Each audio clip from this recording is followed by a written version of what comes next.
Ainulindalë, Chapter 1. The Music of the Ainur. There was the one, who in Arda is called Iluvatar, and he made first the Ainur, the holy ones. That were the offspring of his thought, and they were with him before aught else was made, and he spoke to them, propounding to them themes of music, and they sang before him, and he was glad. But for a long while they sang only each alone, or but a few together, while the rest did hearken, for each comprehended only that part of the mind of Iluvatar from which he came. And in the understanding of their brethren they grew but slowly, yet ever as they listened they came to deeper understanding, and increased in unison and harmony. And it came to pass that Iluvatar called together all the Ainur, and declared to them a mighty theme, unfolding to them things greater and more wonderful than he had yet revealed. And the glory of its beginning, and the splendor of its end, amazed the Ainur, so that they bowed before Iluvatar and were silent. Then Iluvatar said to them, "Of the theme that I have declared to you, I will now that ye make in harmony together a great music. And since have I kindled you with the flame imperishable, ye shall show forth your powers in adorning this theme, each with his own thoughts and devices, if he will. But I will sit and hearken, and be glad that though you great beauty has been awakened into song." Then the voices of the Ainur, like unto the harps and lutes, and pipes and trumpets, and viols and organs, and like unto the countless choirs sing with words, began to fashion the theme of Iluvatar to a great music. And a sound arose of endless interchanging melodies, woven in harmony, that passed beyond hearing into the depths and into the heights. And the places of the dwelling of Iluvatar were filled to overflowing, and the music of the echo of the music went out into the void, and it was not void. Never since have the Ainur made any music like to this music, though it has been said that a greater still shall be made before Iluvatar by the choirs of the Ainur and the children of Iluvatar after the end of days. Then the themes of Iluvatar shall be played aright, and take being in the moment of their utterance. For all shall then understand fully his intent upon their part, and each shall know the comprehension of each, and Iluvatar shall give to their thoughts the secret fire, being well pleased. But now Iluvatar sat and hearkened, and for a great while it seemed good to him, for in the music there were no flaws. But as the theme progressed, it came into the heart of Melkor to interweave matters of his own imagining that were not in accord with the themes of Iluvatar. For he sought therein to increase the power and the glory of the part assigned to himself. To Melkor among the Ainur had been given the greatest gifts of power and of knowledge, and he had shared in all the gifts of his brethren.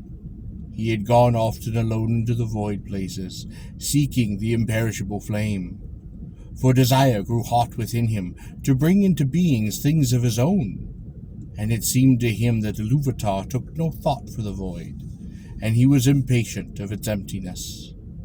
Yet he found not the fire, for it is with Iluvatar. But being alone, he began to conceive thoughts of his own, unlike those of his brethren. Some of these thoughts he now wove into his music, and straightway discord arose about him, and many that sang nigh him grew despondent, and their thought was disturbed, and their music did falter. But some began to attune their music to his, rather to the thought which they had at first. Then the discord of Melkor spread ever wider, and the melodies which had been heard before foundered in a sea of turbulent sound. But Iluvatar sat and hearkened, until it seemed that about his throne there was a raging storm, as of dark waters that made war one upon another in an endless wrath that would not be assuaged. Then Iluvatar rose, and the Ainur perceived that he smiled. He lifted up his left hand, and a new theme began amid the storm, like and unlike to the former theme. And it gathered with power, and it had new beauty. But the discord of Melkor rose in uproar, and contended with it. And again there was a war of sound more violent than before, until many of the Ainur were dismayed, and they sang no longer, and Melkor then had mastery. Then again Iluvatar rose, and the Ainur perceived that his countenance was stern, and he lifted up his right hand, and behold, a third theme grew amid that confusion. But it was unlike the others, for it seemed at first soft and sweet, a mere rippling of gentle sounds and delicate melodies. But it could not be quenched, and it took to itself power and profundity, and it seemed at last that there were two musics progressing at one time before the seat of Iluvatar, and they were utterly at variances.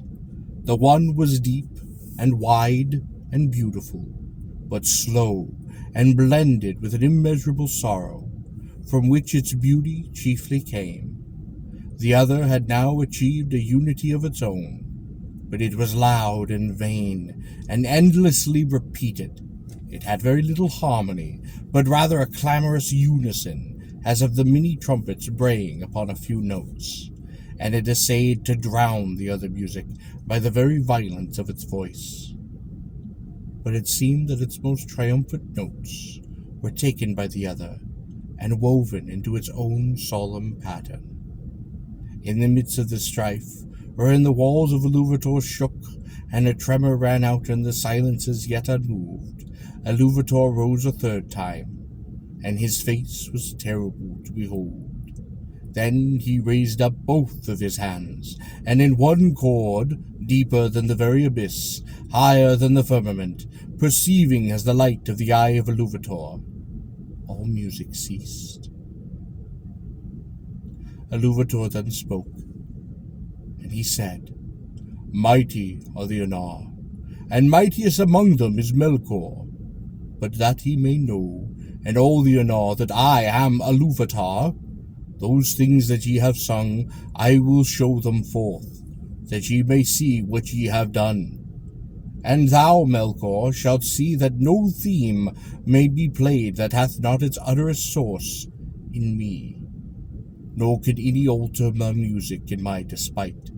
For he that attempteth this shall prove but mine own instrument, in the devising of things more wonderful, which he himself hath not imagined."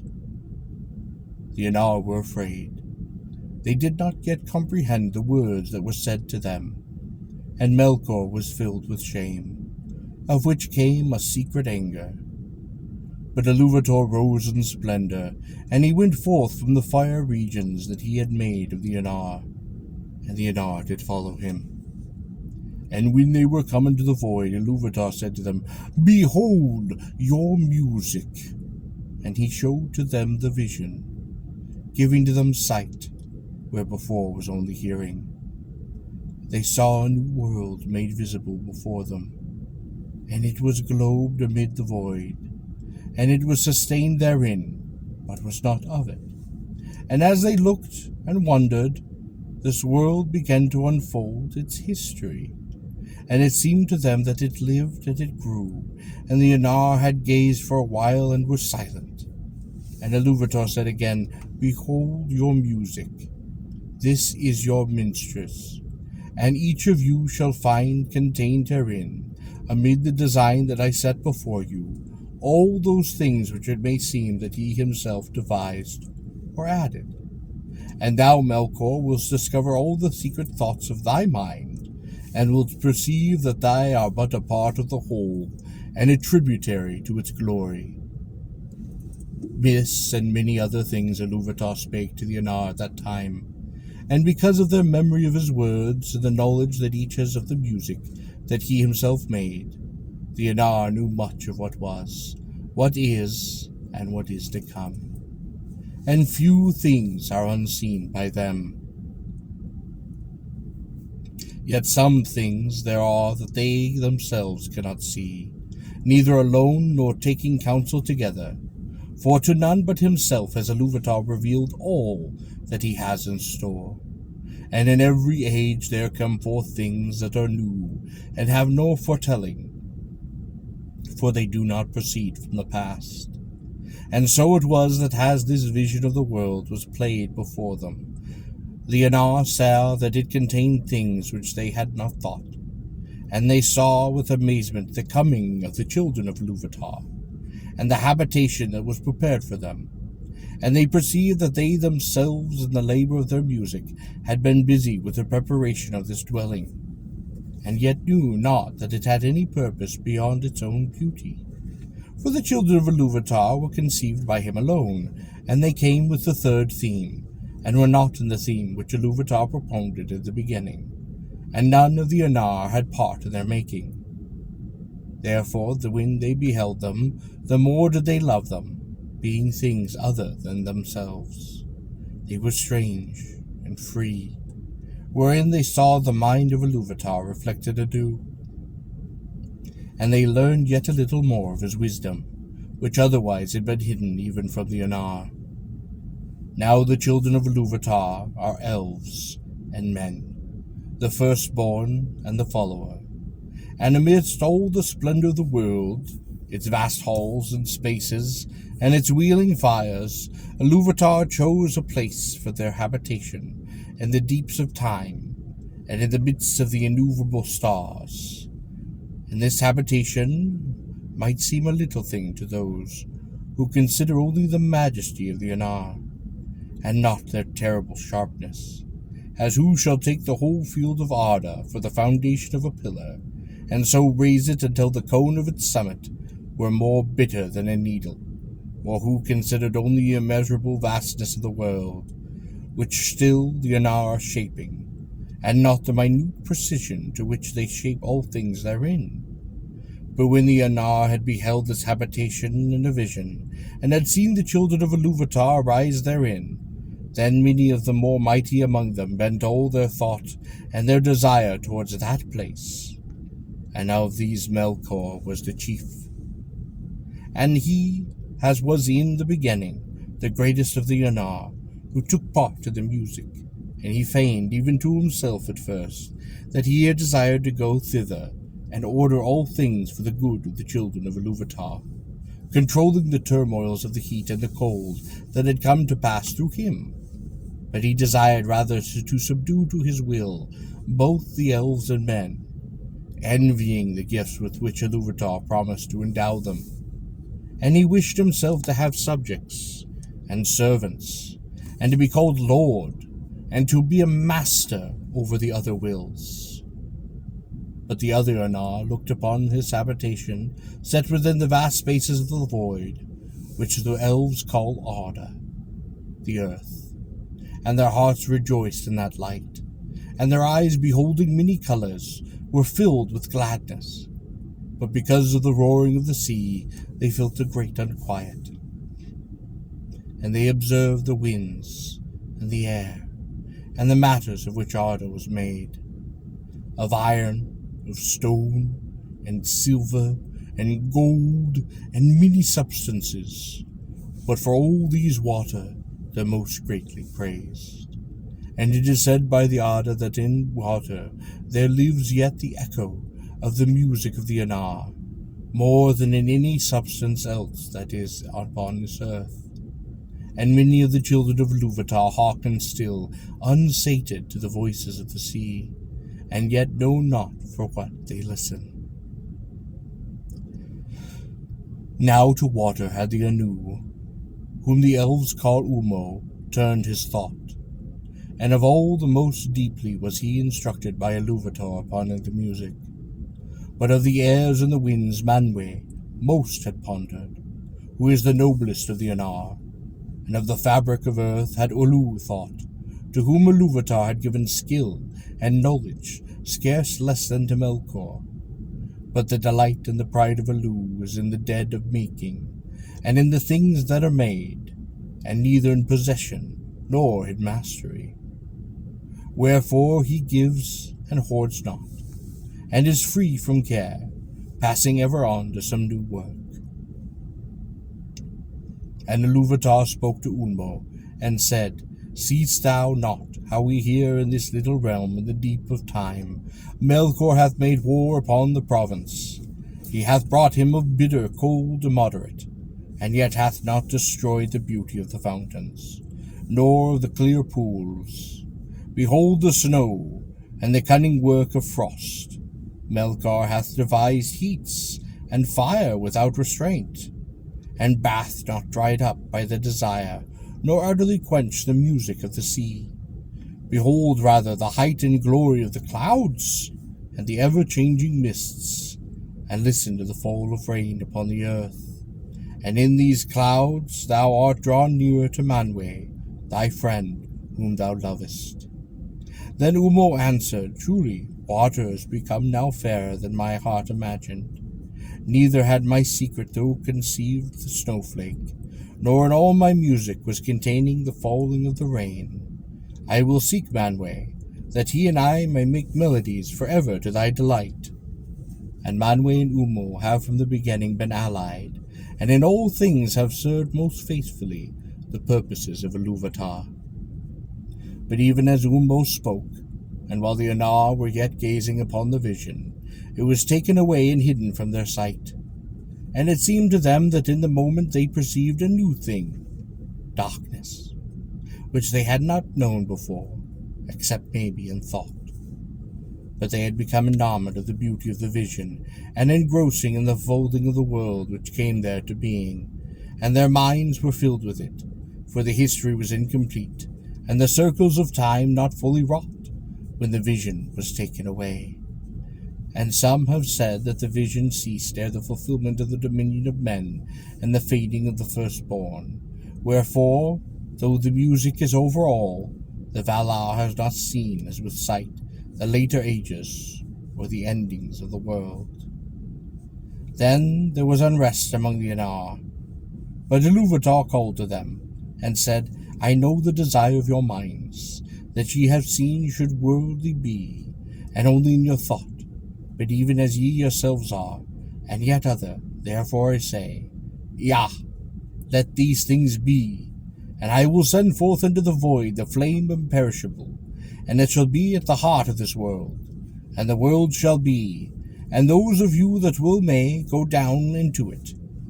And suddenly the Ainur saw far off a light, as it were a cloud, with a living heart of flame, and they knew that this was no vision, but the Iluvatar had made a new thing, Yah, the world that is. Thus it came to pass that of the Ainur some abode still with Iluvatar beyond the confines of the world. But others, and among them many of the greatest, the most fair, took the leave of Iluvatar, and descended into it. But thus condition Iluvatar made, or is it the necessity of their love, that their power should thenceforth be contained and bound within the world, to be within it forever, until it is complete, so that they are its life, and it is theirs. And therefore they are named the Valar, the power of the world. But when the Valar entered into Ea, they were at first astounded, and at a loss. For it is as if naught was yet made, which they had seen in vision, and all was but on point to begin, and was yet unshapen. And it was dark, for the great music had been but the growth and the flowering of the thought of the timeless souls, and the vision only a foreshadowing. But now they had entered in the beginning of time, and the Valar perceived that the world had been but foreshadowed and forsung, and they must achieve it. So began their great labors in the wastes unmeasured and unexplored, and in ages uncounted and forgotten, until in the deeps of time, and in the midst of those vast halls of Yah, there came to be that hour and that place where was made the habitation of the children of Iluvatar. And in this work the chief part was taken by Manwe, and Ole, and Unmo. But Melkor too was there for the first, and he meddled in all that was done, turning it as if he might to his own desires and his own purposes. And he kindled great fires, when therein earth was yet young, and full of the flame that Melkor coveted. And he said to the other Valar, This shall be my own kingdom, and I will name it unto myself.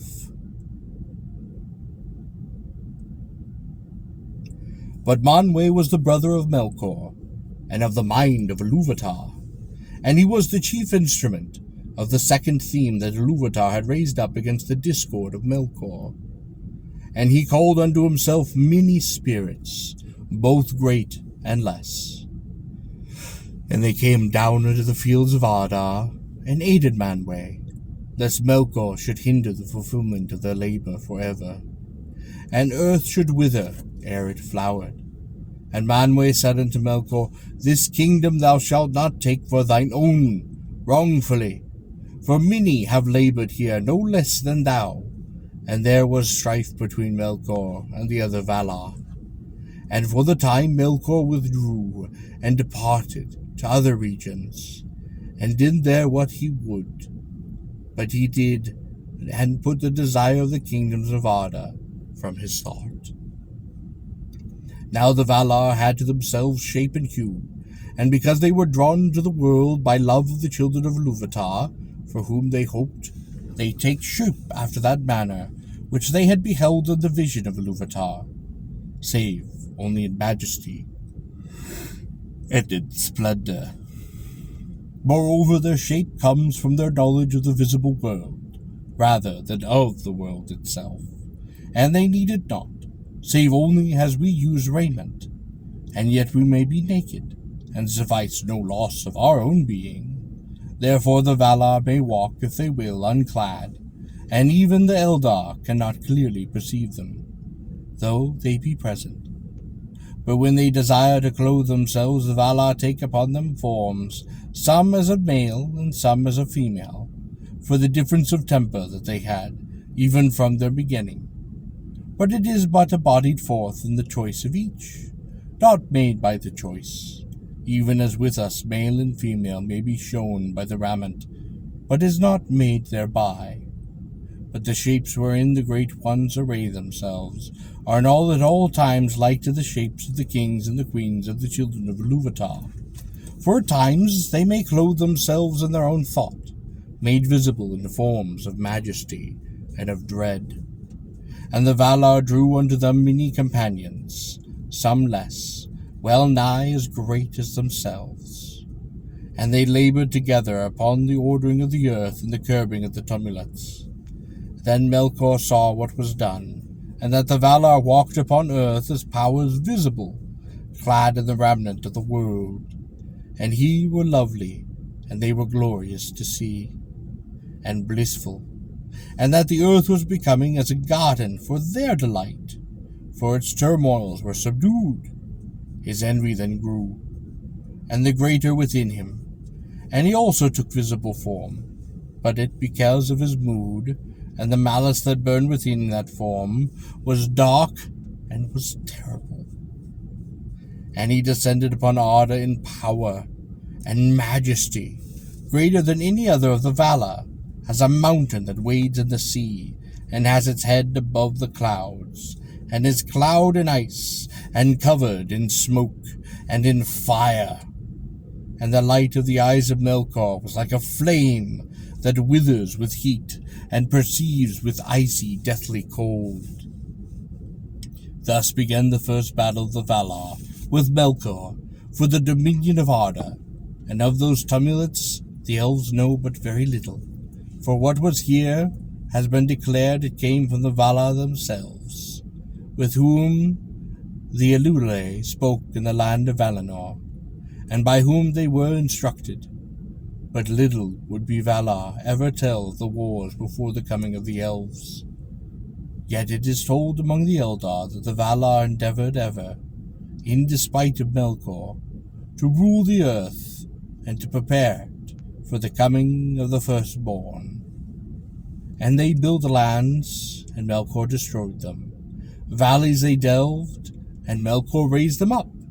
Mountains they carved, and Melkor threw them down. Seas they hollowed, and Melkor did spill them.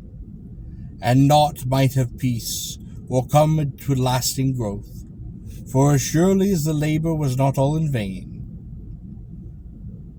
And though nowhere, and in no work, was their will and purposely wholly fulfilled, in all things, in hue and shape, other than what the Valar at first intended, slowly nonetheless the earth was fashioned, and was made as a firm. And thus was the habitation of the children of Ilúvatar established, as to the last in the deeps of time, and amidst those innumerable stars.